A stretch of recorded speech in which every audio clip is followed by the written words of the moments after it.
Hey guys, for this video we're going to take a quick look at this yellow Thistle feeder from iBorn. They were nice enough to send me this for free so I could make a video showing it to you.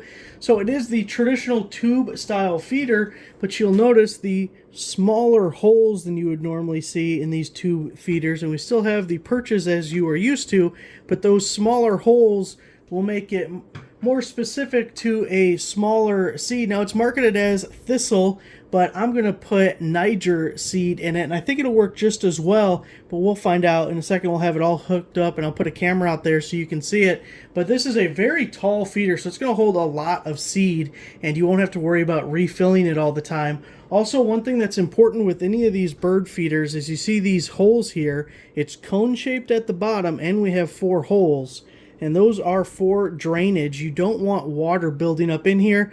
Moisture, mold, seeds go bad, birds get sick. None of that is good. So we definitely want the drainage, and we have that there. And this is also really easy to fill. You just lift this top up here, swing it out of the way. I like to use a funnel with mine, but you just fill it up, then slap this guy right back on top. Whoops, don't hit it with your hand.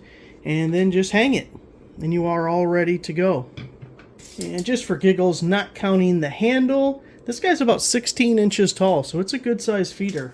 Most people are going to have a feeder like this because they want to attract finches, but you also get a few other smaller variety birds. Time to fill it up, get it outside.